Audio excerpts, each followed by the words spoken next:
El vaquero se llamaba Elías, un hombre de 28 años, de rostro curtido por el sol y ojos que cargaban la sombra de un luto antiguo. La vida en el campo le había enseñado a moverse despacio, con cautela, pero en aquel instante, al ver a la joven caída sobre la hierba mojada, sus pasos fueron rápidos. La mañana había comenzado como tantas otras en la hacienda La Esperanza. Elías se había despertado antes que el sol, cuando el rocío aún cubría el pasto alto y las chicharras comenzaban su canto monótono. Preparó un café cargado, bebió en sorbos cortos, mientras observaba por la ventana de madera gastada el cielo que, poco a poco, se teñía de rosa y dorado. No había prisa. Solo existía el silencio, su único compañero desde que Marina se había ido, llevada por una fiebre que ni siquiera el doctor Anselmo, del pueblo, había logrado combatir. Salió a su labor diaria, conduciendo el pequeño rebaño de ganado hacia el pasto nuevo, cerca del río Claro, que serpenteaba perezoso en el límite de la propiedad. El camino era conocido, cada piedra, cada curva, cada árbol antiguo que ensombrecía tramos del sendero. Las botas de cuero gastadas por el uso marcaban la tierra roja mientras él caminaba al ritmo propio de la vida rural, donde el tiempo parecía estirarse como un hilo infinito. Fue cuando llegó a la curva del río, donde el barranco descendía suavemente hasta el agua cristalina, que sus ojos capturaron aquella imagen que jamás olvidaría. Entre los arbustos floridos de primavera, una figura pálida contrastaba con el verde intenso. No era un animal caído, ni un bulto abandonado, sino una mujer joven con ropas sencillas y mojadas, como si hubiera sido arrastrada por la corriente y depositada allí por la propia misericordia de las aguas. El olor a tierra húmeda se mezclaba con el frescor frío del agua que aún goteaba de su cabello. Elías se acercó con cuidado apartando los arbustos. El ganado, ya acostumbrado a la libertad de aquel pasto, se dispersó lentamente, ajeno al drama que se desarrollaba. Él se arrodilló sintiendo la tela áspera de su ropa de trabajo rozar su rodilla, y pasó los dedos con delicadeza por la muñeca de ella. Todavía había pulso, débil, pero lo había. El rostro era delicado, moldeado como porcelana, pero la respiración corta denunciaba agotamiento. Sus facciones, a pesar de la palidez, guardaban una belleza serena que le recordó a Elías las imágenes de las santas que su madre, Doña Concepción, mantenía en pequeños cuadros en la sala de la casa de su infancia. «¿Señorita?», la llamó, con la voz áspera de quien poco hablaba. «Señora, ¿me oye?». No hubo respuesta. Solo el movimiento casi imperceptible de la respiración y el viento suave que agitaba algunos mechones de cabello castaño sobre el rostro pálido. Elías miró a su alrededor, buscando alguna señal de cómo habría llegado hasta allí. No había vestigios de carreta, ni marcas de caballo, ni ninguna pertenencia más allá de la ropa sencilla que llevaba. El viento trajo el sonido lejano de ramas, quebrándose, y por un instante miró a su alrededor atento. No vio a nadie. El bosque que bordeaba el otro lado del río permanecía denso y silencioso, excepto por el ocasional canto de un jilguero que parecía indiferente al drama humano que se desarrollaba debajo de su rama. Elías conocía a cada vecino en un radio de varios kilómetros. Sabía de las familias del señor Jeremías, que vivía en la hacienda El Buen Retiro, al otro lado de la colina; de la viuda doña Augusta, que mantenía una pequeña propiedad con plantaciones de minosit, maíz y yuca; y del viejo Tobías, que vivía solo en una cabaña al borde del camino que llevaba al pueblo de Santa Cruz. Pero aquella joven, con seguridad, no pertenecía a ninguna de esas familias. Con un movimiento firme, la tomó en brazos, sintiendo el peso ligero y el frío del cuerpo contra su pecho cálido. Ella no reaccionó al contacto, permaneciendo inconsciente, la cabeza colgando contra su hombro. El sol ya estaba alto, y el calor del día comenzaba a intensificarse. Elías sabía que necesitaba actuar rápido. «Voy a cuidarte», murmuró, más para sí mismo que para ella. «Todo va a estar bien». Los bueyes y las vacas, Ya habituados a la rutina, continuarían pastando hasta el atardecer, cuando volverían naturalmente al corral. No había de qué preocuparse más allá de aquella vida frágil que ahora dependía de él. Mientras caminaba de regreso a su casa, cada paso parecía un pacto silencioso, aunque él todavía no supiera con qué o con quién. El camino de vuelta pareció más largo, con el peso de la responsabilidad haciendo la subida de la colina más ardua. Las chicharras cantaban más alto ahora, y el sol en su cenit hacía que gotas de sudor corrieran por la frente de Elías. La hacienda La Esperanza no era grande como las propiedades vecinas. Tenía apenas lo necesario para la supervivencia digna de un hombre que había elegido la soledad tras la pérdida de su esposa. La casa de madera, pintada de un azul desvaído, con un porche que rodeaba todo el frente, apareció ante la vista de Elías como un puerto seguro. Allí, entre aquellas paredes sencillas, tal vez podría ofrecer el refugio que aquella desconocida necesitaba. Al cruzar el portón de la cerca, Toby, el perro de color caramelo que guardaba la propiedad, se acercó curioso, olfateando el aire y moviendo la cola con vacilación. El animal parecía sentir que algo importante había cambiado en la rutina de su dueño. «Tranquilo, Toby. Tenemos una visita», dijo Elías, con una suavidad en la voz que hacía mucho no usaba. Subió los escalones del porche con cuidado, equilibrando el cuerpo inerte de la joven. La puerta, siempre sin llave, pues ¿quién iba a robar en una región donde todos se conocían? Se abrió con un leve empujón de su hombro. El interior de la casa era sencillo, pero limpio y organizado. Una sala pequeña con un sofá de mimbre, una mesa de madera con 4 sillas y una cocina de leña que se mantenía encendida en los días más fríos. En la pared, un retrato enmarcado de Marina, eternamente joven y sonriente, parecía observar la escena inusual con ojos comprensivos. Elías dudó por un momento. ¿Debía ponerla en el sofá o llevarla directamente a la habitación? Se decidió por la habitación, la única de la casa, que había permanecido prácticamente intacta desde la muerte de Marina, excepto por la cama donde él dormía. Mientras depositaba a la joven desconocida sobre el colchón, Elías no podía dejar de pensar que aquel gesto, aparentemente simple, marcaba el inicio de algo que cambiaría su vida para siempre. Era como si el río Claro, que siempre había corrido tranquilo en el límite de sus tierras, hubiera traído no solo a una desconocida, sino también una nueva corriente a su existencia apacible. Con cuidado, la cubrió con una manta de lana, que su difunta madre había tejido años atrás. Tocó levemente la frente de la joven, sintiendo la temperatura demasiado baja para un día cálido como aquel. Era hora de hacer algo más. La casa de Elías, hecha de madera antigua, guardaba olores que mezclaban humo de la cocina de leña, cuero seco y el perfume suave de las flores silvestres que su difunta esposa cultivaba en el alféizar. El suelo de tablas crujía bajo sus pasos mientras encendía el quinqué.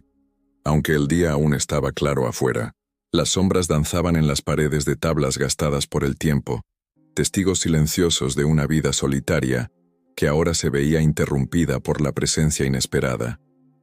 Elías acercó una silla y se sentó al lado de la cama, observando el rostro pálido de la joven. Sus manos callosas, acostumbradas al trabajo duro con el ganado, parecían torpes cuando intentó ajustar la almohada bajo la cabeza de ella. Un sentimiento extraño lo invadió. No era solo preocupación, sino una especie de responsabilidad que hacía mucho no sentía por otro ser humano. El calor de la tarde se disipaba lentamente, dando paso a la brisa fresca que entraba por las rendijas de la ventana. Elías se levantó y fue a la cocina, donde puso agua a hervir en la cocina de leña. Los gestos eran automáticos, resultado de años viviendo solo y cuidando de sí mismo. Abrió el armario de madera oscura, hecho por su padre décadas atrás, y sacó hojas secas de hierbaluisa y manzanilla que doña Adelina, partera y curandera de la región, siempre recomendaba para males del alma y del cuerpo. Mientras el agua borboteaba en la tetera de hierro, volvió a la habitación llevando un cuenco con agua fresca y un trozo de paño limpio. Con cuidado, pasó el paño húmedo por la frente de la joven, notando cómo la piel de ella, incluso marcada por el cansancio, tenía una delicadeza que contrastaba con todo en aquella casa rústica. Ella no despertó con el contacto, pero su respiración pareció volverse más regular. Elías volvió a la cocina, preparó la infusión y la dejó enfriar un poco antes de regresar a la habitación. Por la ventana, podía ver que el sol comenzaba a ponerse, tiñendo el cielo de tonos anaranjados que se reflejaban en el espejo sencillo colgado en la pared. Fue entonces cuando notó la medalla. El pequeño objeto de metal brillaba suavemente en el cuello de la joven, una pequeña pieza ovalada, suspendida por un cordón simple, grabada con la imagen de una paloma. Elías frunció el ceño, intentando recordar dónde había visto aquel símbolo antes. No era de la iglesia del pueblo, de eso estaba seguro, tal vez de alguna cofradía religiosa de la ciudad grande, o quizás un amuleto familiar. Sus pensamientos fueron interrumpidos por un suspiro profundo. La joven movió levemente la cabeza, y sus párpados temblaron como si estuviera a punto de despertar. Elías dejó la infusión sobre la mesita de noche y esperó, el corazón latiéndole un poco más rápido por la expectativa de finalmente descubrir quién era ella. Sus ojos, grandes y castaños, se abrieron lentamente, revelando, primero confusión, después un breve destello de miedo. Intentó incorporarse, pero Elías, con gentileza, le puso la mano en el hombro. «Tranquila», dijo él con la voz baja que usaba para calmar a los potros asustados. «Está a salvo aquí». La joven miró a su alrededor, sus ojos recorriendo las paredes sencillas, los muebles rústicos, hasta finalmente posarse en el rostro de él. No había desconfianza en su mirada, solo una especie de resignación exhausta. La primera palabra que murmuró no fue un «gracias», sino un casi inaudible «ellos». La palabra quedó flotando en el aire como una pregunta incompleta, un temor no expresado totalmente. Elías no preguntó nada. Había aprendido con la vida en el campo que algunas cosas necesitan tiempo para germinar, crecer, dar frutos. Solo le sirvió una taza de infusión caliente, que ella aceptó con manos temblorosas. «Mi nombre es Elías», ofreció él, sentándose de nuevo en la silla. «La encontré cerca del río Claro desmayada, hace casi un día entero». Ella bebió un sorbo de la infusión, con los ojos bajos, como si estuviera reuniendo fuerzas para hablar. Cuando finalmente levantó la mirada, había en ella una determinación sorprendente. «Clara», dijo simplemente, «me llamo Clara». El nombre cayó entre ellos como una piedra en aguas tranquilas, creando pequeñas ondulaciones que parecían resonar por la casa silenciosa. Clara. Un nombre que encajaba con su apariencia delicada, con la piel clara, con la sensación de luz que, a pesar del cansancio evidente, ella parecía llevar. «¿Tienes hambre, Clara?», preguntó Elías, sintiéndose extrañamente torpe. Hacía tanto tiempo que no conversaba con alguien más allá de los vecinos ocasionales y los comerciantes del pueblo que las palabras parecían oxidarse en su boca. Ella asintió levemente. Elías se levantó y fue a la cocina, donde sacó del armario un trozo de queso hecho por doña Josefa, una viuda que vivía en la propiedad vecina, y un pan casero que él mismo había horneado 2 días antes. No era mucho, pero sería suficiente hasta que pudiera preparar algo más sustancioso. Cuando volvió a la habitación, encontró a Clara sentada al borde de la cama, los pies descalzos tocando el suelo de madera. Parecía aún más frágil a la luz del quinqué, con el vestido, sencillo, arrugado y manchado de barro seco. Pero había una dignidad en su postura, una fuerza silenciosa que Elías reconoció de inmediato. Era la resiliencia de quien ya ha enfrentado tempestades. «No es mucho», dijo él, ofreciéndole el plato con el queso y el pan, «pero ayudará a recuperar fuerzas». Clara aceptó el alimento con un gesto de agradecimiento. Mientras comía despacio, sus ojos recorrían el ambiente, deteniéndose por un momento en el retrato de Marina en la pared. Elías notó su mirada y sintió una punzada familiar en el pecho. «Mi esposa», explicó, con la voz un poco más baja. «Marina. Partió hace 3 años». Clara no respondió, pero sus ojos se encontraron con los de él con una comprensión que prescindía de palabras. Era como si, en aquel breve instante, reconocieran el uno en el otro la marca de la pérdida, de la soledad, del vacío que queda cuando alguien a quien amamos se va. El silencio que siguió no fue pesado ni incómodo, era un silencio compartido, como si ambos entendieran que a veces las palabras son insuficientes para expresar ciertas verdades del alma. Afuera, el cielo ya se había oscurecido por completo. Por la ventana abierta entraba el sonido de los grillos y las ranas, la sinfonía nocturna del campo que Elías conocía también. De vez en cuando, el ladrido lejano de Toby indicaba que algún animal salvaje se acercaba a la propiedad, solo para alejarse enseguida. «Debería descansar más», sugirió Elías, notando cómo Clara luchaba contra el cansancio. «Mañana podemos hablar mejor». Ella asintió, devolviendo el plato con los restos de comida. Elías notó que había comido poco, pero no insistió. Había demasiadas preguntas y respuestas que, sentía, tal vez no llegarían tan pronto. «Puede quedarse con la habitación», ofreció él. «Yo dormiré en la sala». Clara pareció querer protestar, pero el agotamiento fue más fuerte. Se acostó de nuevo, cubriéndose hasta la barbilla con la manta gastada de lana gruesa. En el calor suave de la habitación, el sonido de su respiración se estabilizó rápidamente. Elías puso más leña en el fogón para mantener la casa caliente durante la noche y preparó una cama improvisada en el sofá de la sala. Mientras se acomodaba bajo una manta vieja, sus pensamientos volvían a la joven misteriosa que el destino había puesto en su camino. ¿Quién era Clara realmente? ¿De dónde venía? Y más intrigante, ¿de qué o de quién estaba huyendo? Porque Elías estaba seguro de que huía de algo o alguien. Reconocía las señales, la mirada siempre atenta, la tensión en los hombros, el modo en que sus ojos habían buscado instintivamente las salidas de la habitación en cuanto despertó. El sueño tardó en llegar esa noche. Elías se había acostumbrado a la soledad, al ritmo predecible de los días que se sucedían sin grandes alteraciones. Ahora, con la presencia de Clara, era como si un elemento nuevo e impredecible se hubiera introducido en su existencia cuidadosamente ordenada. Se durmió finalmente con el pensamiento de que, tal vez, aquella interrupción en su rutina era exactamente lo que necesitaba, aunque todavía no supiera por qué. La última imagen antes de que el sueño lo venciera fue la de la medalla con la paloma en el cuello de Clara, un símbolo de paz en medio de una historia que, sospechaba, estaba marcada por todo menos tranquilidad.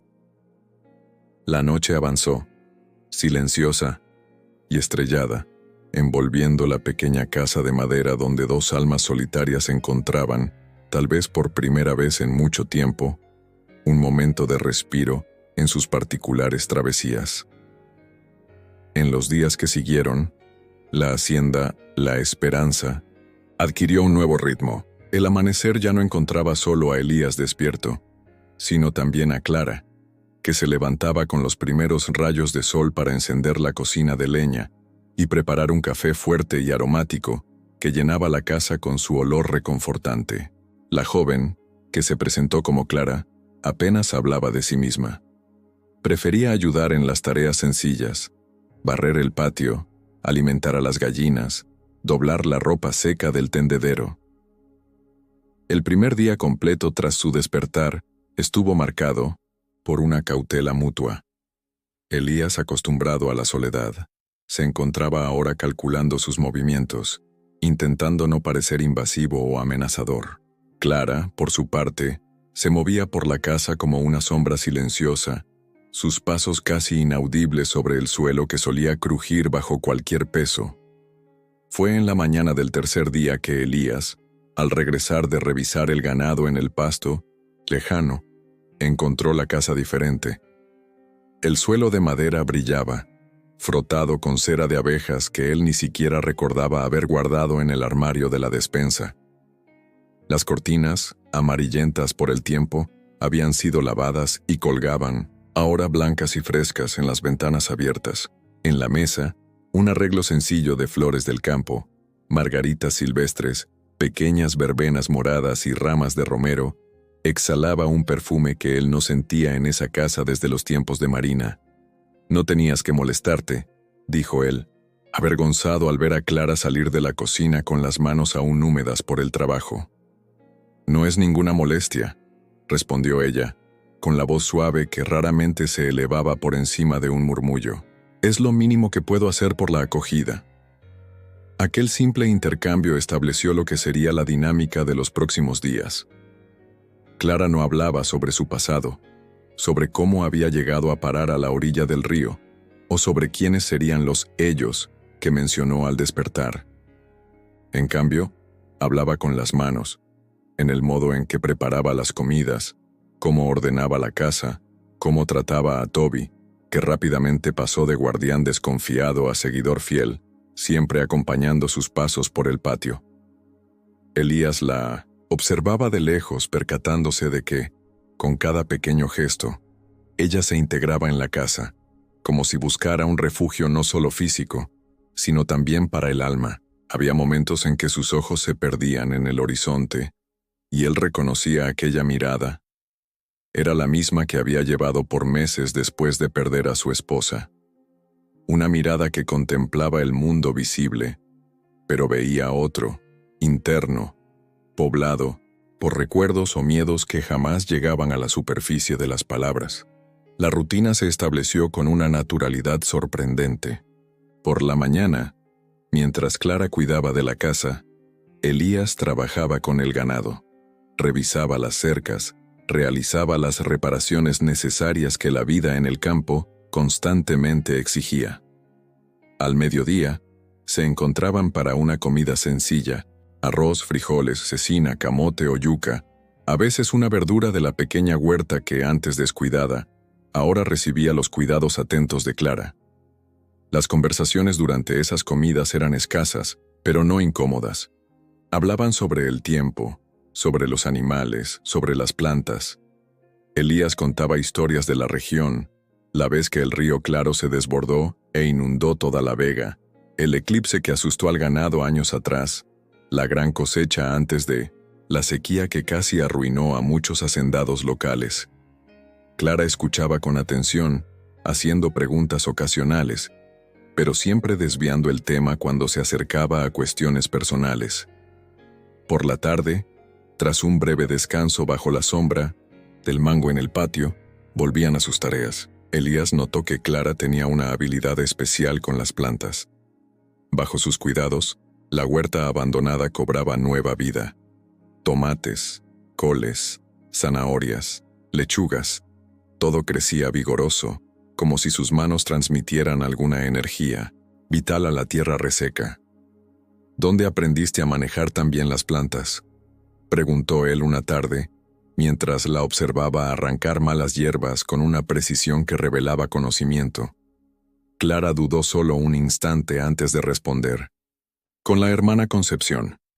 Ella decía que cada planta tiene su tiempo y su manera, como las personas». Fue la primera mención a alguien de su pasado, y Elías se dio cuenta del significado de aquella pequeña apertura. No presionó, solo asintió, comprendiendo que la confianza, como las plantas de Clara, necesitaba tiempo y espacio para crecer. Las noches en la hacienda eran tradicionalmente el momento más solitario para Elías. Antes de la llegada de Clara, él cenaba rápidamente y se retiraba al porche con una radio vieja, sintonizada en la única emisora que llegaba hasta aquellos confines, para escuchar las noticias del mundo distante o canciones que raramente le tocaban el alma. Ahora, las noches adquirían otro cariz. Clara resultó ser una contadora de historias, no de su propio pasado, sino de cuentos y leyendas que decía haber escuchado en sus andanzas. Historias del duende que escondía objetos por la casa, de Minemerase, la llorona que vagaba por los caminos solitarios en noches de luna llena, del protector del bosque que defendía la selva de los cazadores. Elías escuchaba, encantado no solo por las historias, sino por la transformación que ocurría en Clara cuando las contaba. Sus ojos ganaban brillo, su voz adquiría fuerza y color, sus manos dibujaban en el aire los personajes y escenas descritos. En una de esas noches, mientras ella narraba la historia de una princesa que había huido de un reino opresor disfrazada de campesina, Elías percibió la ironía. ¿Estaría Clara, inconscientemente, contando fragmentos de su propia historia a través de aquellas leyendas y cuentos? Una semana después de la llegada de Clara, Elías decidió que necesitaba ir al pueblo a comprar provisiones. La despensa estaba casi vacía, y la harina, el azúcar y la sal se estaban acabando. Normalmente, hacía esos viajes solo, pero dudó, al pensar en dejar a Clara en la hacienda. «Voy a Santa Cruz mañana temprano», dijo durante la cena. «Necesito comprar víveres. ¿Tú, te gustaría venir?» Clara dejó de comer, con el tenedor suspendido a medio camino de la boca. Por un momento, Elías temió haber cometido un error, haber roto el frágil equilibrio que habían construido. Entonces, tras un silencio que pareció extenderse indefinidamente, ella asintió. «Estaría bien conocer el pueblo», dijo, con una naturalidad que no encajaba con la tensión evidente en sus hombros. A la mañana siguiente, Elías preparó la carreta, enganchando al viejo caballo bayo vendaval, que conocía el camino a Santa Cruz como la palma de su mano. Clara apareció en la puerta de la casa usando un vestido sencillo, que Elías reconoció como de Marina. Él no preguntó cómo lo había encontrado, ni por qué había elegido esa prenda específica. Había un acuerdo tácito entre ellos de respetar los silencios del otro. El viaje hasta el pueblo duró casi 2 horas. El camino de tierra serpenteaba entre colinas cubiertas por una vegetación que, en esa época del año, alternaba entre el verde intenso de las lluvias recientes y el dorado de las primeras sequías. Clara permaneció en silencio la mayor parte del trayecto, con los ojos atentos recorriendo el paisaje, las manos sujetando firmemente el borde del banco de la carreta cada vez que pasaban por un tramo más accidentado. Fue cuando avistaron las 1960 primeras casas de Santa Cruz que Elías notó el cambio en ella. Su cuerpo se puso rígido, sus manos apretaron con más fuerza la madera del banco, y sus ojos, antes curiosos, ahora se movían rápidamente, como si buscaran algo o a alguien. «¿Estás bien?», preguntó él, disminuyendo el paso del caballo. «Sí», respondió Clara, pero la palabra sonó demasiado frágil para transmitir convicción. Santa Cruz era un pueblo pequeño, con no más de 300 habitantes. Una iglesia modesta, de fachada blanca y campanario sencillo, dominaba la plaza central, alrededor de la cual se distribuían las principales construcciones, el almacén del señor Juvenal, la farmacia de doña Edite, el bar de Toño, la escuela municipal que atendía a niños de toda la región. Las calles, de tierra apisonada, o en las más céntricas, de adoquines irregulares, albergaban casas sencillas, la mayoría pintadas de colores vivos que contrastaban con el rojo de los tejados, de barro. Elías condujo la carreta directamente al almacén. El lugar era el corazón comercial de Santa Cruz, donde se podía encontrar de todo un poco, desde granos y harina hasta telas, herramientas, utensilios domésticos e incluso algunos medicamentos básicos. El señor Juvenal, un hombre de 70 años con la energía de uno de 40, era también el centro de información local. Nada ocurría en Santa Cruz o en las haciendas de los alrededores sin que él lo supiera. «Elías», exclamó el comerciante al verlo entrar. «¿Cuánto tiempo, muchacho?» Ya estaba pensando en mandar al pequeño Mateo a verificar si todavía estabas entre los vivos. El vaquero sonrió discretamente, acostumbrado al carácter expansivo del viejo. Fue entonces cuando el señor Juvenal notó a Clara, que había entrado justo detrás de Elías, manteniéndose parcialmente, oculta por su figura más alta y ancha. «¿Y quién es la señorita?», preguntó sin ocultar la curiosidad que era marca registrada de los habitantes de pequeñas comunidades. Esta es Clara, presentó Elías simplemente. Está alojada en la hacienda por un tiempo. La mirada del señor Juvenal se entrecerró por un instante, evaluando la situación. Elías sabía que para el final del día, todo el pueblo estaría comentando sobre la misteriosa joven que había aparecido en la hacienda La Esperanza, pero ese era un problema para más tarde.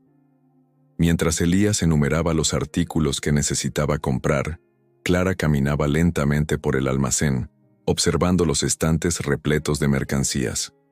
Sus dedos ocasionalmente tocaban telas de colores, frascos de conservas, herramientas de metal pulido. Había una curiosidad casi infantil en sus gestos, como si cada objeto común fuera una novedad por descubrir.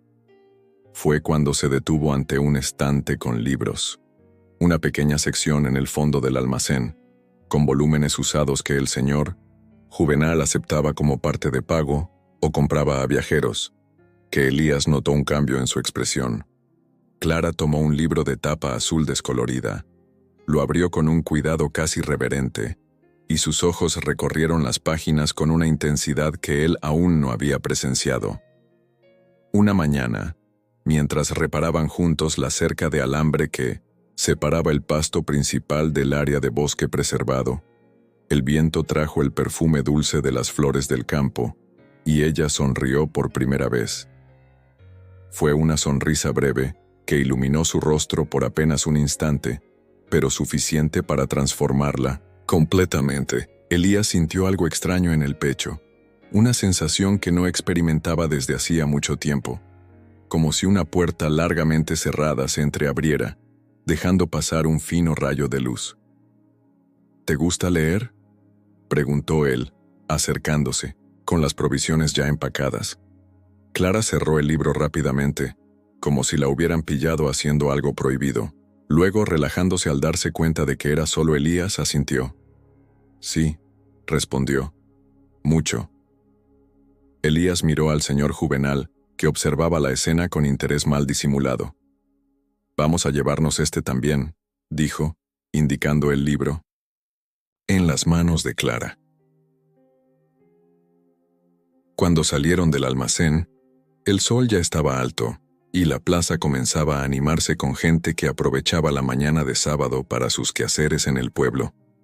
Elías se percató de cómo Clara mantenía la mirada baja, evitando el contacto visual con los curiosos que inevitablemente observaban a la inusual pareja.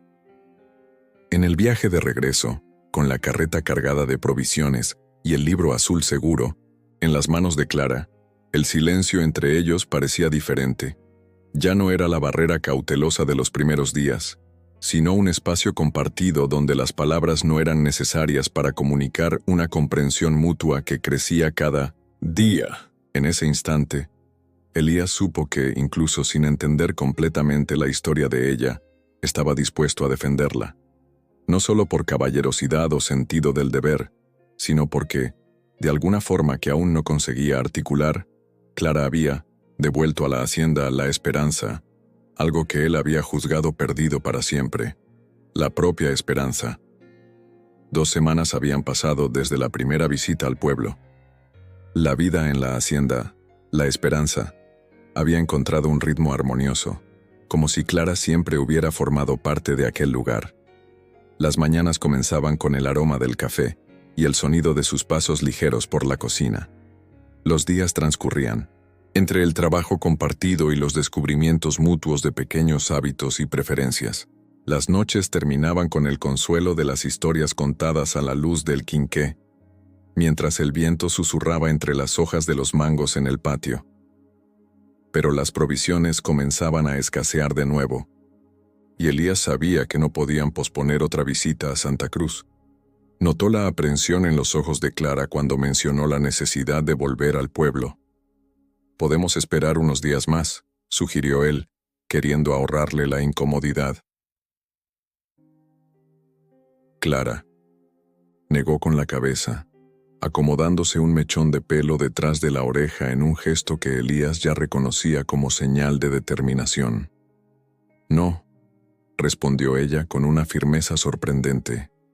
«Tenemos que ir». No puedo esconderme para siempre. La mañana siguiente amaneció despejada, con un cielo de un azul intenso que prometía calor.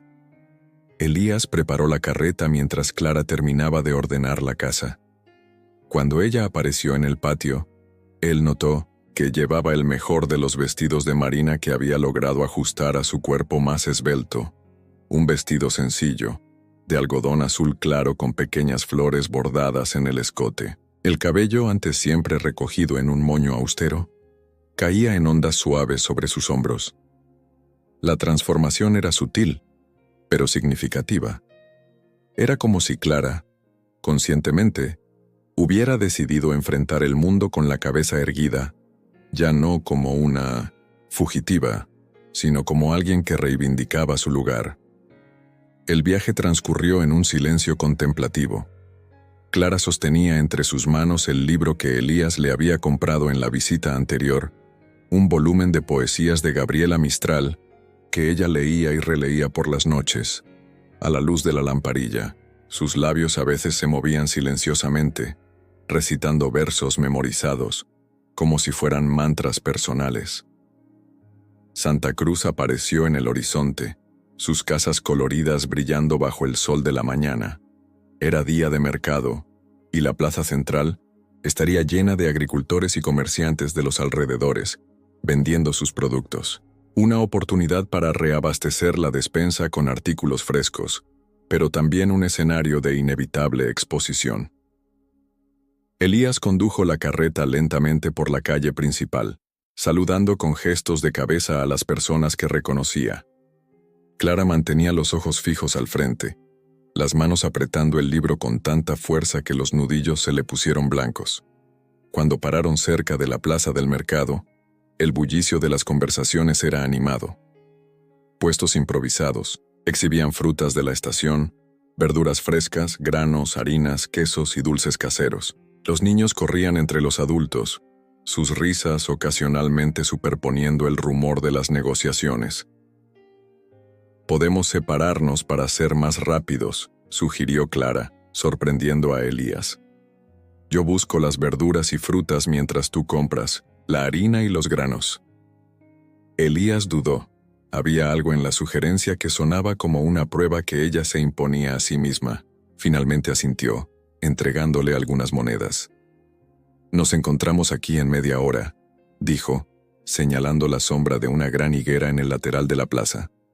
Cuando Clara apareció junto a Elías en el pequeño mercado del pueblo, las conversaciones susurradas comenzaron de inmediato. Las miradas se cruzaban, algunas cargadas de desconfianza, otras de malicia. Don Antonio, dueño de la única carnicería, le susurró algo al oído a doña Eulalia, quien abrió los ojos como platos y se llevó la mano a la boca en falso espanto. Las hermanas Pereira, solteras de mediana edad que vivían en la casa amarilla cerca de la iglesia, intercambiaron miradas significativas mientras fingían examinar tomates. Elías, acostumbrado a ser reservado, se mantuvo impasible, pero sentía el peso invisible que caía sobre ella. Conocía bien esa dinámica. Santa Cruz, como cualquier comunidad pequeña, tenía hambre de novedades y poca tolerancia para los misterios. Una joven apareciendo de la nada en la casa de un viudo solitario era el tipo de acontecimiento que alimentaría conversaciones por meses. Clara se movió entre los puestos con una gracia discreta, seleccionando manzanas, peras y naranjas con cuidado, negociando precios con voz baja pero firme. Desde lejos Elías la observaba, notando cómo evitaba mirar directamente a la gente pero sin demostrar sumisión. Era una danza delicada entre la autopreservación y la dignidad. Fue cuando se acercó al puesto de doña Carmen, conocida tanto por los mejores quesos de la región como por su lengua afilada, que lo inevitable sucedió. «Así que tú eres la joven que está viviendo con Elías», dijo la mujer corpulenta en un tono que pretendía ser casual, pero que estaba cargado de insinuaciones. Clara asintió silenciosamente, examinando un queso fresco cubierto por un paño húmedo. «Curioso cómo nadie te vio llegar», continuó, doña Carmen mirando a su alrededor como si buscara apoyo para su indiscreción. ¿De dónde dijiste que venías, querida? No lo dije, respondió Clara, con una calma que sorprendió incluso a Elías, que se había acercado al percibir la situación. La respuesta directa desconcertó momentáneamente a la mujer, que rápidamente se recuperó. Ah, misterios. Bueno, ya sabes cómo es Santa Cruz. Aquí todos conocen la vida de todos desde que nacen. Los extraños siempre causan curiosidad. La palabra curiosidad sonó como un eufemismo para algo mucho menos inocente. Elías sintió una oleada de protección e irritación. 2 quesos frescos y 1 curado, doña Carmen, interrumpió él, poniendo monedas sobre el mostrador improvisado. Y si hoy vende respeto, también nos lo llevaríamos con gusto. Un silencio tenso cayó sobre el pequeño grupo que se había formado alrededor. Elías raramente alzaba la voz o demostraba alguna emoción en público. Su comentario, aunque educado en la forma, conllevaba una reprimenda clara que hizo que la comerciante se sonrojara. «Hombre, Elías, solo estamos conversando», se defendió. Ella, envolviendo los quesos en hojas de plátano con movimientos bruscos. Nadie quiso ofender. El resto de las compras transcurrió en un clima de tensión palpable. Elías sentía las miradas siguiéndolos. Oía los murmullos que cesaban cuando se acercaban a algún círculo de conversación. Clara se mantenía cerca de él ahora, su cuerpo tenso como una cuerda de guitarra a punto de romperse. Cuando finalmente terminaron las compras y regresaron a la carreta, Elías se dio cuenta de cuánto le había costado a ella esa experiencia. Sus manos temblaban levemente mientras ayudaba a acomodar las bolsas, y había una rigidez en sus movimientos que denunciaba el esfuerzo por mantener la compostura. El camino de vuelta se hizo en un silencio aún más profundo que el de la ida. El sol comenzaba a descender en el horizonte, lanzando sombras alargadas por el camino de tierra. Clara mantenía la mirada fija en el paisaje, pero Elías dudaba que realmente estuviera viendo los campos dorados de trigo o los pájaros que volaban en formación contra el cielo anaranjado. Al volver a casa, Clara dudó antes de entrar, como si las palabras maliciosas que había oído aún resonaran. Se quedó parada en el porche, observando el atardecer con una expresión distante. Elías terminó de descargar la carreta y soltó a Vendaval en el pasto antes de unirse a ella. Sin decir nada, le ofreció un vaso de agua fresca de la tinaja de barro que mantenían a la sombra. «No les hagas caso», dijo Elías, rompiendo finalmente su habitual silencio. «Lo que importa es lo que tú sabes sobre ti misma». Clara se volvió hacia él, sus ojos brillantes por las lágrimas contenidas. Por un momento, pareció que diría algo, pero solo asintió, tragando saliva. Entraron juntos en la casa que ahora, de alguna forma, les pertenecía a los dos. El silencio entre ellos era diferente del silencio hostil del pueblo. Era un silencio de comprensión, de consuelo compartido. Fue solamente al atardecer, mientras él encendía el quinqué que iluminaría la cena, que Clara finalmente habló. Estaba sentada a la mesa, las manos ocupadas pelando patatas para el estofado, cuando las palabras comenzaron a fluir, bajas pero constantes, como agua de manantial. «No tengo familia», comenzó, sin levantar los ojos de la tarea. «Al menos, no que yo conozca. Fui criada en el orfanato Nuestra Señora de las Gracias, a unas 2 ciudades de aquí. La medalla», tocó el pequeño objeto que siempre llevaba en el cuello.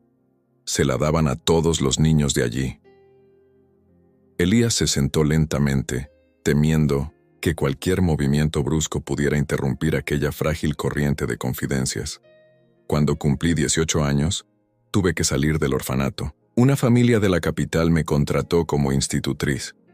El hijo mayor», su voz falló por un instante, «hizo promesas. Dijo que me amaba, que quería casarse conmigo». Sus manos continuaban trabajando mecánicamente, pelando, cortando, como si esa actividad simple la anclara a la realidad presente mientras su mente revisitaba el pasado. Creí en él. Cuando lo descubrieron, sus padres me expulsaron. Él no me defendió.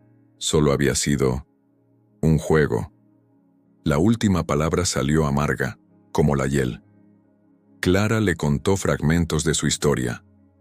No había familia cercana, y una promesa rota la había dejado a la deriva, sola, hasta desmayarse en la orilla del río. Explicó cómo había intentado encontrar trabajo en otras ciudades, cómo sus ahorros se acabaron, cómo comenzó a caminar sin un destino fijo, hasta que el cansancio, el hambre y la desesperación la hicieron desmayarse aquella mañana a la orilla del río Claro. Cuando terminó de hablar, el silencio volvió a envolver la cocina. Las patatas, todas peladas, reposaban en un cuenco de barro. El quinqué proyectaba sombras danzantes en las paredes. Afuera, los primeros grillos de la noche comenzaban su serenata. Elías no ofreció palabras de consuelo ni consejos. Solo extendió la mano sobre la mesa y cubrió los delicados dedos de ella con sus dedos callosos, en un gesto simple que decía más que cualquier discurso. Clara levantó los ojos, encontrándose con los de él. En la mirada que intercambiaron, había un pacto, silencioso. El pasado importaba solo en la medida en que los había llevado hasta allí. Hasta ese momento, hasta esa mesa iluminada por la luz suave del quinqué, en una casa que lentamente se transformaba en un hogar. La rutina en el campo continuaba, y con ella venían pequeños triunfos que Elías y Clara celebraban sin darse cuenta. Las mañanas en la hacienda La Esperanza ahora comenzaban con el canto de los gallos mezclándose con el tintineo suave de la loza en la cocina. Clara había desarrollado el hábito de despertar antes del amanecer para preparar el café y separar las herramientas que Elías usaría durante el día. Él, por su parte, había comenzado a traer pequeñas sorpresas de sus andanzas por el pasto. Ora una flor silvestre particularmente hermosa, ora un fruto maduro recogido de algún árbol lejano, ora una piedra de forma curiosa que encontraba cerca del río. Estos intercambios silenciosos, sin alarde ni reconocimiento explícito, tejían entre ellos una red invisible de cuidado mutuo. No era amor, no todavía, era algo más fundamental, más primordial. Era el redescubrimiento de la confianza, la reconstrucción lenta de dos almas que habían, cada una a su manera, perdido la fe en el mundo. La huerta, que antes se resumía a unas cuantas lechugas resistentes y una hilera de cebollinos testarudos, comenzó a florecer de nuevo bajo los cuidados atentos de Clara. Tomates rojos y jugosos colgaban de tallos vigorosos. Calabazas crecían junto al muro de piedra, sus flores amarillas atrayendo abejas y colibríes. Pimientos, berenjenas, coles y una variedad de hierbas aromáticas transformaron lo que era un pedazo abandonado de tierra en un pequeño paraíso de abundancia. Elías, inspirado por el entusiasmo de Clara con la huerta, decidió recuperar el viejo corral que estaba prácticamente abandonado desde la muerte de su padre. Reparó cercas, cambió maderas podridas, reconstruyó pesebres y abrevaderos. Clara ayudaba en lo que podía, sosteniendo clavos, pasándole herramientas, aprendiendo con atención los nombres y funciones de cada objeto. Mi padre decía que un buen corral es como una buena casa, comentó Elías una tarde, mientras recortaba las puntas de una tabla recién colocada. Tiene que proteger, pero también tiene que dejar que el aire circule. Clara asintió, absorbiendo aquella sabiduría simple como quien recibe un regalo valioso. Sus manos, antes delicadas, ahora presentaban pequeños callos, marcas de trabajo, que ella exhibía con un orgullo discreto. El corral, antes vacío, ahora albergaba 2 terneros comprados con el dinero ahorrado en las últimas semanas. Los animales, aún jóvenes y desgarbados, se convirtieron rápidamente en el centro de atención de Clara. Los bautizó Estrella y Lunar, nombres que hicieron sonreír a Elías por la simplicidad poética de la elección. Todas las tardes, después del trabajo más pesado, Clara dedicaba un tiempo a alimentar a los terneros, acariciando sus hocicos húmedos y hablándoles en voz baja. Elías la observaba a veces, de lejos, maravillado con la naturalidad con que ella, criada en un orfanato y luego en una casa de ciudad, se adaptaba a la vida en el campo. La cocina de la casa también se transformó bajo la influencia de Clara. Los armarios, antes casi vacíos, ahora guardaban frascos de conservas preparadas con los productos de la huerta. Hierbas se secaban en pequeños manojos colgados junto a la ventana, y, al caer la tarde, siempre había pan fresco sobre la mesa, su aroma reconfortante llenando todas las estancias. Clara había descubierto un viejo libro de recetas entre las pertenencias guardadas de Marina, y se dedicaba a experimentar una receta nueva cada semana. Algunas eran éxitos inmediatos, otras necesitaban ajustes, pero todas eran recibidas por Elías con genuino aprecio. «Este está mejor que el de la semana pasada», comentó él cierta noche, saboreando un trozo de pan de maíz aún caliente. Clara sonrió, una de esas sonrisas raras y luminosas que transformaban completamente su rostro. «Añadí un poco más de mantequilla a la masa», explicó, con el orgullo discreto de quien domina una nueva habilidad. A medida que los días se transformaban en semanas y las semanas en meses, un cambio sutil ocurría en ambos. Clara recuperaba el brillo en la mirada, esa luz interior que el abandono y la decepción casi habían extinguido. Sus mejillas ganaban color, sus movimientos se volvían más seguros, su voz, antes siempre baja y vacilante, comenzaba a elevarse en momentos de entusiasmo o cuando canturreaba mientras trabajaba en el patio. Elías, por su parte, redescubría el placer de la compañía, de las conversaciones en la mesa, de las pequeñas decisiones compartidas sobre el día a día de la hacienda. El silencio, que antes era su único compañero, ahora compartía espacio con palabras, risas ocasionales e incluso con las historias que Clara leía en voz alta por las noches, a la luz del quinqué. Elías descubría que el silencio compartido podía ser tan íntimo como las palabras. Había momentos en que trabajaban lado a lado durante horas, sin intercambiar una sola frase, y aún así se sentían profundamente conectados, como si una conversación invisible ocurriera entre sus almas. En una de esas ocasiones, mientras reparaban juntos la cerca del pasto nuevo, Clara de repente se detuvo, mirando hacia el horizonte donde el sol comenzaba a ponerse en tonos de naranja y púrpura. «A veces todavía no me lo creo», dijo, su voz poco más que un susurro. «¿El qué?», preguntó Elías apoyándose en la azada. «Todo esto, la hacienda, la huerta, los terneros». Hizo una pausa, como si buscara valor para las siguientes palabras. «Tú». Elías sintió una ola de calor subirle por el cuello, no de vergüenza, sino de una emoción largamente olvidada. No respondió de inmediato. En cambio, miró hacia el mismo horizonte que ella contemplaba, como si la respuesta pudiera estar escrita en las nubes teñidas por el crepúsculo. «La vida nos sorprende», dijo finalmente, con la simplicidad de quien ha encontrado después de mucho buscar una verdad fundamental. La relativa paz de la hacienda La Esperanza fue interrumpida una mañana de domingo, cuando el sonido de las ruedas de una carreta en el camino anunció una visita inesperada.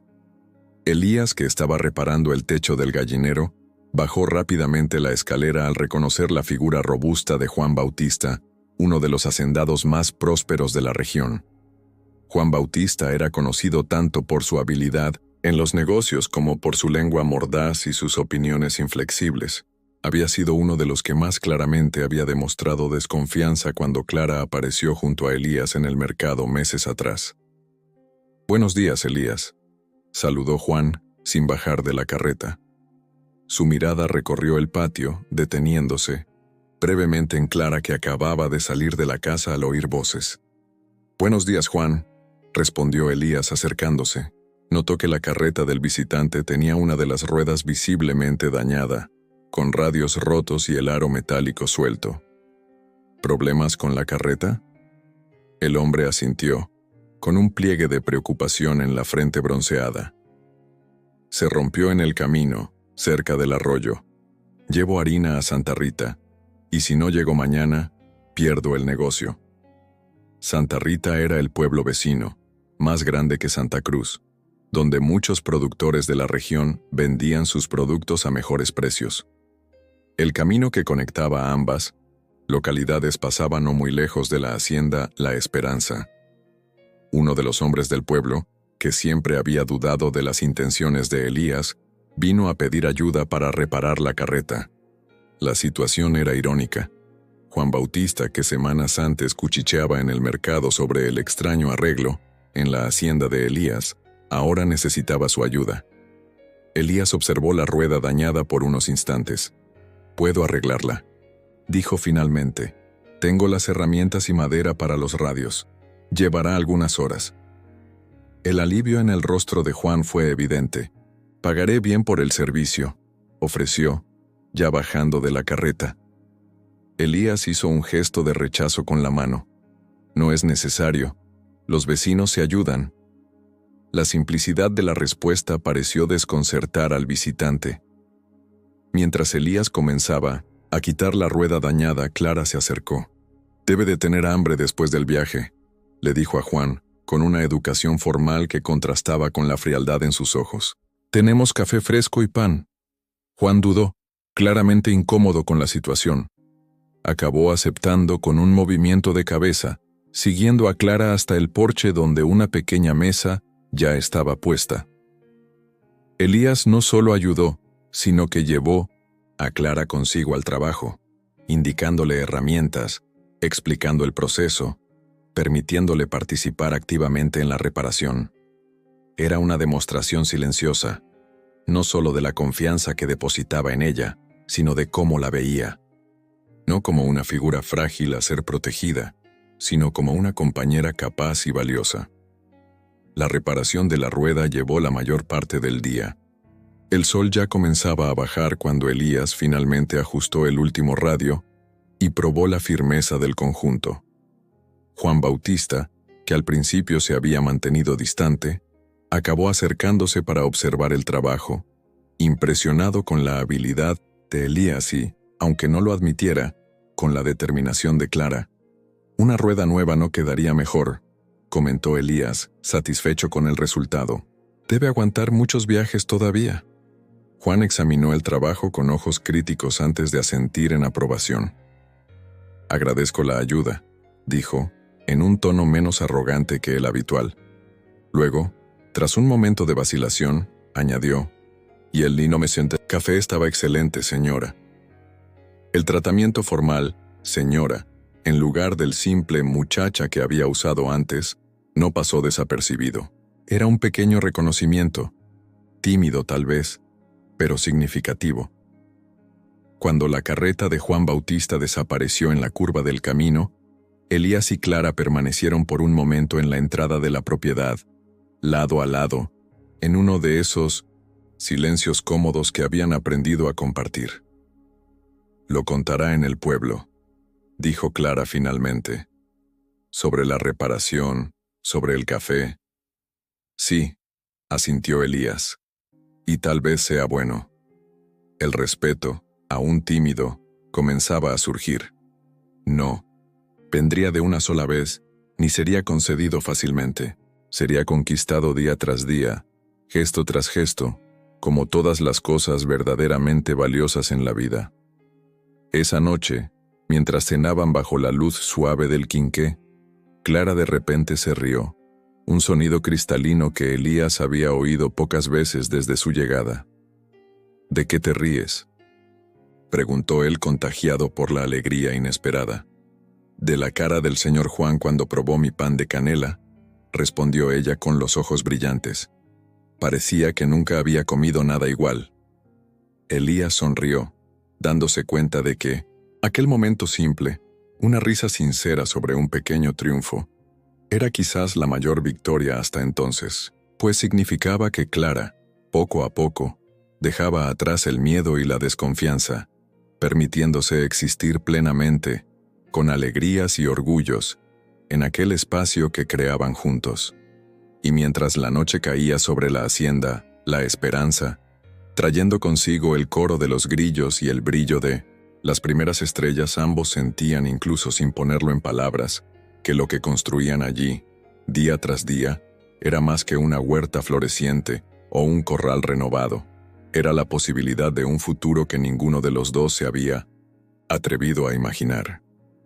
Meses después, el pueblo se reunía para la feria anual, una tradición que se remontaba a los tiempos de los primeros colonizadores de la región. Era el evento más esperado del año en Santa Cruz, cuando las calles, normalmente tranquilas, se llenaban de puestos coloridos, músicos itinerantes, vendedores ambulantes y visitantes de todos los pueblos y haciendas en un radio de muchos kilómetros. La plaza central, normalmente ocupada solo por señores jugando al dominó a la sombra de la higuera centenaria y niños corriendo después de la escuela, se transformaba en un caleidoscopio de colores, aromas y sonidos. Banderines de colores cruzaban el espacio de un lado a otro, meciéndose con la brisa suave de septiembre. El aroma de delicias típicas, churros recién hechos, mazorcas de maíz asado, empanadas y turrón, se mezclaba con el perfume de las flores que decoraban el kiosco, donde la pequeña banda municipal se presentaría al atardecer.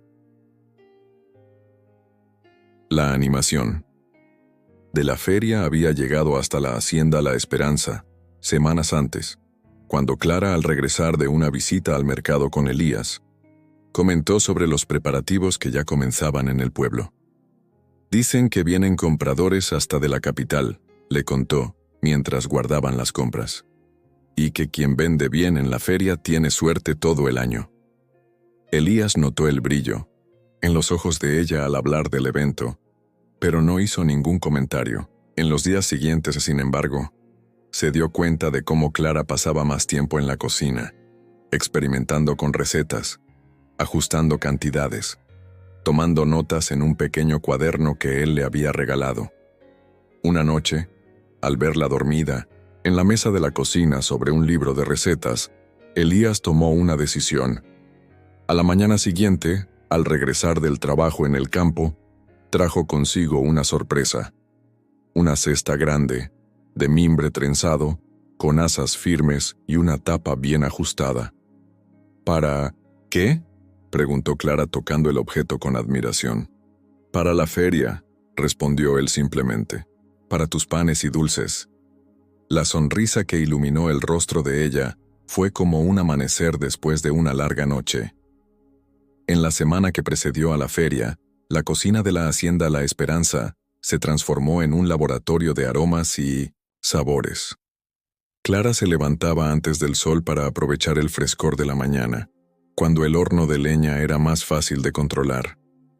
Experimentaba combinaciones de harinas, trigo, maíz, yuca y rellenos diversos, dulces de calabaza, guayaba y naranja recogidos de la propia huerta, quesos de diferentes maduraciones comprados a doña Josefa, hierbas aromáticas cultivadas en pequeñas macetas en el alféizar de la ventana. Elías, sin mucho alarde, había reorganizado sus tareas para estar más presente en la casa, ayudando en lo que podía, buscando leña extra para el horno, cargando sacos de harina, probando cada nueva receta con un entusiasmo que hacía reír a Clara. «Dirías que está bueno incluso si le hubiera puesto sal en lugar de azúcar», bromeó ella una tarde, al verlo aprobar con vehemencia un nuevo tipo de pastel de harina de 1900 en maíz. «No es verdad», se defendió él fingiendo indignación. «Soy un crítico muy exigente». El día de la feria finalmente llegó, claro y soleado. Clara, ahora con las mejillas sonrosadas y un vestido azul que ella misma había cosido, se levantó aún en la oscuridad para los preparativos finales. Elías la encontró en la cocina, rodeada de panes y pasteles cuidadosamente envueltos en paños limpos. «¿Crees que es demasiado?», preguntó ella, una rara inseguridad transparentándose en su voz normalmente confiada. Elías miró la colección de delicias, resultado de días de trabajo arduo y años de sueños pospuestos. «Creo que es perfecto», respondió, con una sinceridad que no necesitaba más explicaciones. Llegaron al pueblo cuando el movimiento ya era intenso. Elías condujo la carreta lentamente por las calles laterales, evitando la multitud que se aglomeraba en la plaza principal. Clara se sentaba erguida. A su lado, La cesta de panes y dulces preparados durante la noche equilibrada cuidadosamente en su regazo. Sus ojos recorrían las decoraciones, los puestos, las personas, con una mezcla de excitación y aprensión. Elías percibió la tensión en sus manos, apretadas en torno a las asas de la cesta. «Todo saldrá bien», dijo bajito, solo para que ella lo oyera. Se había reservado un espacio cerca de la iglesia para los productores locales. Pequeñas mesas cubiertas con manteles blancos exhibían de todo un poco. Miel en frascos de vidrio transparente, quesos de diversos tipos y tamaños, conservas de colores, artesanía de paja y barro. Elías ayudó a Clara a organizar su mesa, disponiendo los panes y dulces de forma que valorizara las diferentes formas y colores. Las primeras horas fueron tensas. Aunque muchos se paraban a admirar los productos de Clara, pocos se arriesgaban a comprar. Elías percibía las miradas curiosas, los cuchicheos, las vacilaciones. La historia de la muchacha misteriosa de la hacienda La Esperanza todavía flotaba como una niebla sobre Clara, a pesar de los meses de convivencia pacífica. Al mediodía, cuando el sol estaba en su cenit y la esperanza comenzaba a menguar, algo inesperado sucedió. Doña Gertrudis, viuda del antiguo alcalde y la figura más respetada del pueblo, se acercó a la mesa con su andar elegante y decidido. Era una señora de 70 años, de cabellos blancos siempre impecablemente peinados, conocida tanto por su refinamiento como por su influencia en la opinión pública local. «¿Son suyos, muchacha?», preguntó señalando los panes y dulces. Clara asintió, enderezando involuntariamente la postura. «Sí, señora». Doña Gertrudis examinó cuidadosamente cada artículo, levantando, oliendo, apretando ligeramente para probar la consistencia. Finalmente, señaló un pan redondo con una corteza dorada. «Me llevaré este», decidió. «¿Cuánto cuesta?». Clara le informó el precio con voz firme, aunque Elías pudo percibir el ligero temblor en sus manos mientras envolvía el pan. Doña Gertrudis pagó, guardó el paquete en su bolsa de compras y se alejó sin más comentarios.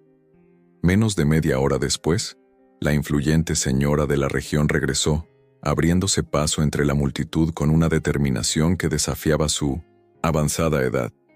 «¿Quién te enseñó a hacer un pan así, muchacha?», preguntó sin preámbulos.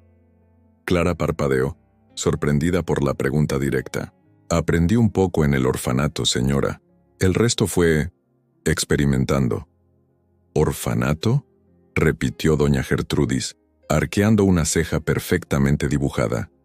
«Nuestra Señora de las Gracias», respondió Clara, tocando instintivamente la medalla, que siempre llevaba en el cuello. «Estuve allí hasta los 18 años». Algo cambió en la mirada de la señora. Una sombra de reconocimiento, tal vez incluso de emoción contenida. Sin más explicaciones, señaló el resto de los panes en la mesa. «Quiero todo», declaró para asombro de Clara y Elías. «Y quiero encargar el doble para el bautizo de mi nieto el próximo domingo». La noticia de que doña Gertrudis no solo había comprado todos los panes de Clara, sino que también había hecho un gran encargo, se extendió por la feria con la puñila velocidad que solo los rumores en pueblos pequeños pueden alcanzar. Cuando la señora más influyente de la región probó uno de los panes y quiso encargar para todas las festividades,